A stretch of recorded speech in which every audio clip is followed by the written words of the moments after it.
when you read the Book of Mormon, for example, in 1 Nephi chapter 4, Nephi has to go get what are called like the Old Testament Torah, okay? And the idea is this guy Laban, who's over their city, has a copy of it, but he won't give it to him. Where's this? So this is in place? Jerusalem. Okay. And Nephi's father, Lehi, is a prophet. And so Nephi goes into the city. They try to buy the plates first. He won't do it. And then he steals all their gold and stuff, and they run away outside of the city. Nephi says he's led by the Spirit to go back into the city to try to retrieve these plates. And this is all going to make sense in a minute. So, but he goes back into the city to retrieve these plates. He finds Laban drunk on the ground. And what he says is the Spirit constrains him to kill him, to take his sword out and cut off his head. And the Spirit in these verses gives the explanation for why. He says it's better that one man perish than an entire nation dwindle in unbelief. And so Nephi murders Laban, puts on his clothes, goes in, lies to Laban's servant, gets the Torah, and then takes the servant and the Torah back out into the wilderness and basically kidnaps the servant. And then they start their journey. They go across all this area, and they make their way to the United States, where they become the primary ancestors of the Native Americans. And that's like, and they have a whole... Two dudes? No, there's a whole family of them. So there's a bunch of different people. Make ladies? Right, yeah. Got so it. There's parts of it that I'm like, oh yeah, I have to explain that. But sure. The whole family, Nephi has a bunch of brothers. They all have, there's another guy named Ishmael that has a bunch of daughters. They all go together. Same Ishmael from the Bible? No, different. Okay. Yeah. New Ishmael. Yeah. All right. And so when you understand that, you're like, okay, then they follow from there. So why does that matter? Why does that story matter?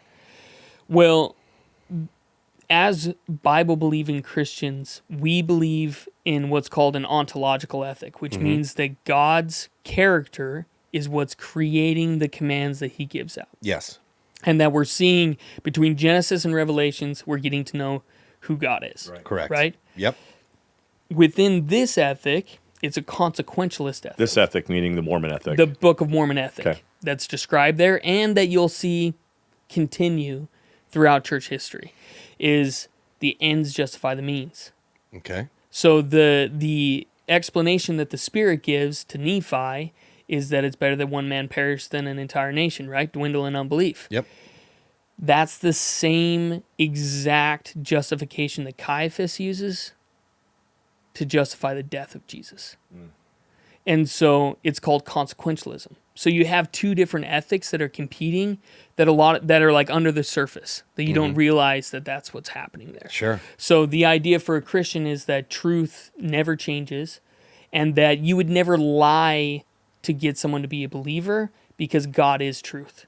Right. So if you were to do that, you would be like... The devil is a liar. Yeah, right. And He's God the father tells of the lies. truth. Yeah. Right. And this isn't something that like, if you were to meet an average Mormon, they're not going to be like, oh yeah, we're consequentialists and you guys are ontological. These are just, if you get into the philosophy of it, right, you start to see these patterns. Yeah, that makes sense. So the philosophical part about what you're saying there is that you are allowed to break the truth and the covenants of God as long as it moves the Mormon religion forward? Is that? Yeah, so fundamentally the ethics are different, right? So the LDS Church combines God's word, like from the Bible and from what we as a believing Mormon you would believe God's word is, with your experience with the church, and those two are melded together. And so, and then what happens is, if you are the church and loyalty to the church is one of the highest goods in your life. So if you run into things that would fight against that, then you're going to either find justifications or you're going to ignore it.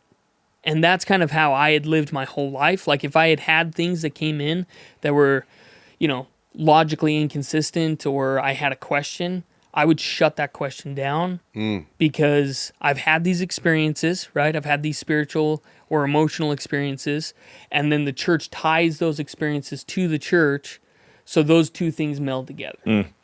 It- Does that make sense? It does. And Yeah. what here's what's spurring this is I look at the Islam right now. And so Islam has this thing called takain, where it's you are allowed to go against the teachings of the Bible as long as it is moving the church forward. And that is exactly what Islam is doing in the United States right now. They're pretending to be American and hiding, they don't have to wear the garments and they don't have to participate in the church in order to subvert that. Yep. Right. And it sounds very much like what the Mormon church does there is that you're allowed to go against this as long as it's tied to moving the Mormon church and the message of the Mormon church Again, forward. the consequentialism. Yes. Yeah. That's so interesting. Yeah. And it took me a long time to unpack that. Like, that took me 8 years to be able to be like, I see what's going on here. Wow. Because for a long time, it was just like, I'm like, like I said, I'm obsessed with clarity. Yeah. And so for a long time, it was like, man, there's just, like when someone were like, well, how come you couldn't find Jesus within the church? I'm like, I don't know how to explain it. I'm experiencing something else. And so first I got into like definitions of words, but then those led down to ethic. And once I understood the Christian ontological ethic, then I saw the difference. I'm like, oh, this is consequentialism. That's why someone can like shift and not that they're a bad person or that they're like trying to lie or that they're trying to be dishonest. It's, well, if it doesn't uplift the church, then it's bad. If it does uplift the church, then it's good. So they're functioning from a different ethic. You're growing up understanding words to mean something else completely from what, everybody else in society might assume they are, and even more specifically would be what Christians claim each one of these words means. So you have to unlearn those and learn new terminology. Yeah.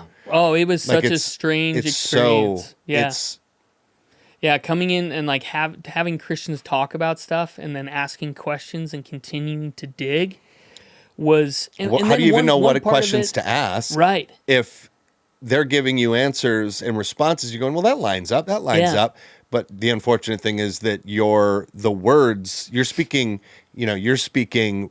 Spanish and I'm speaking English. Yeah. Right. And we're assuming that we mean the same thing. Exactly. Gosh. Well, and as you go through that process, one of the parts that hurts really bad during this process is all of a sudden these characters and these people who you saw as heroes are like starting to fall one at a time.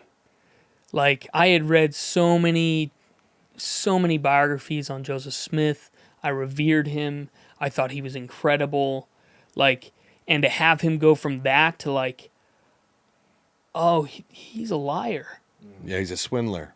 That was so heartbreaking because for 28 years, this guy was like the coolest guy that ever lived. Here's I think the hardest part. My older brother is married to a woman whose family is Mormon. She's not, but she just vacillates between the two because here's the hard part for her. Her parents are amazing, incredible people. And so to look at her family and go, because they have a twisted view of who God is and who Jesus is, they're bound for eternity away from God. Right. That's hard. Yeah. I think that's probably I don't want to put words in your mouth, but it's like you have to look at your mom and your dad and your brothers and sisters who are amazing, wonderful people and go,